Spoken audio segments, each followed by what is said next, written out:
Pagbasa mula sa unang aklat ng Makabeo. Ang mga opisyal ng hari na inatasang pilitin ang mga taong sumamba sa mga Diyos-Diyosan ay nagtungo sa lungsod ng Modiin upang utusan ang mga taga-roon na maghandog sa mga altar ng pagano. Maraming Israelita ang lumapit at nagtipon-tipon sa paligid nila. Naroon din si Matatiyas at ang 5 niyang anak. Nilapitan si Matatiyas ng mga kinatawan ng hari at sinabi, "Ikaw ay pinunong iginagalang dito at sinusunod ng iyong mga kamag-anak. Manguna ka sa pagtupad sa utos ng hari, gaya ng ginawa ng mga Hintil at ibang mga taga-Hudeya at Jerusalem. Gawin mo lang ito at tiyak na mapapabilang ka at ang iyong mga anak sa mga kaibigan ng hari at gagantimpalaan ka niya ng pilak, ginto at iba pang regalo." Ngunit malakas na sumagot si Matatiyas. Kahit lahat ng bansa ay sumunod sa hari at dahil dito'y nilabag nila ang pananampalatayang ipinamana ng kanilang mga ninuno, kami ng aking sambahayan at mga kamag-anakan ay tutupad pa rin sa kasunduang ibinigay sa aming mga ninuno.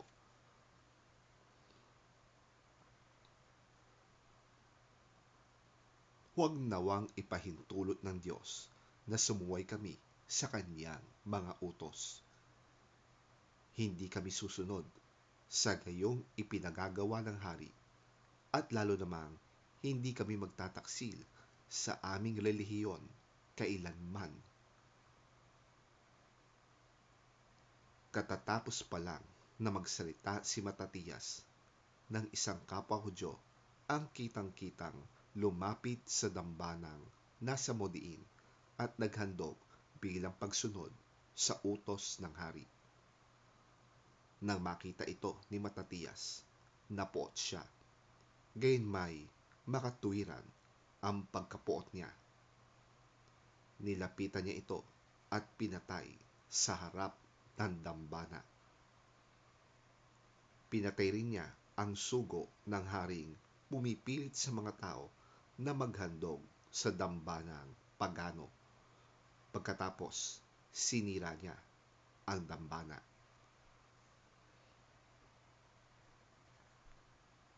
Sa ganitong paraan, ipinakita niya ang kanyang pagmamalasakit sa kautusan, gaya ng ginawa ni Finehas nang patay nito si Zimri na anak ni Salu.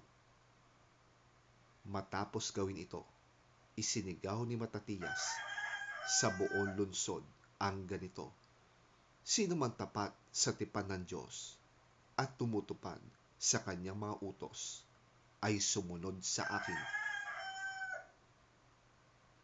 Pagkatapos nito, siya at ang kanyang mga anak ay namundok. Iniwanan nila ang lahat ng kanilang ari-arian sa lungsod.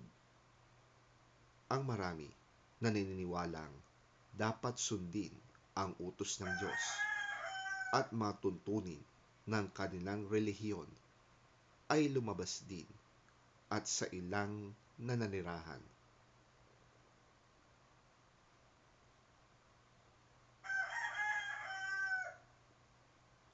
Ang salita ng Diyos. Salamat sa Diyos.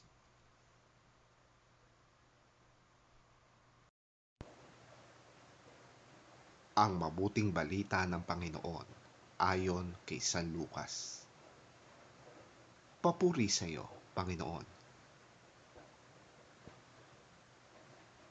Nang malapit na siya sa Jerusalem at natatanaw na niya ang lungsod, ito'y kanyang tinangisan.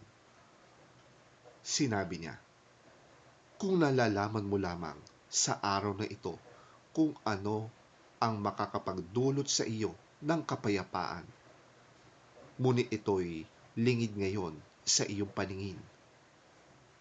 Darating ang mga araw na magkakampo sa paligid mo ang iyong mga kaaway.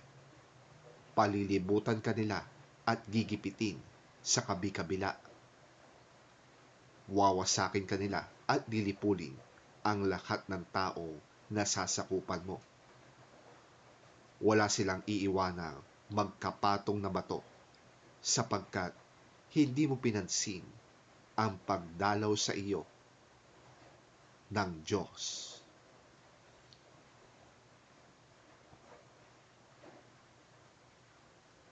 Ang mabuting balita ng ating Panginoon. Pinupuri ka namin, Panginoong Hesukristo.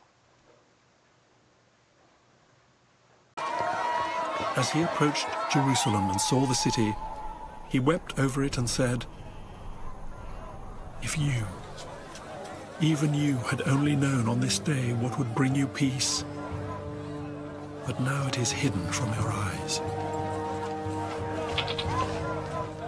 The days will come upon you when your enemies will build an embankment against you and encircle you and hem you in on every side. They will dash you to the ground, you and the children within your walls. They will not leave one stone on another, because you did not recognize the time of God's coming to you.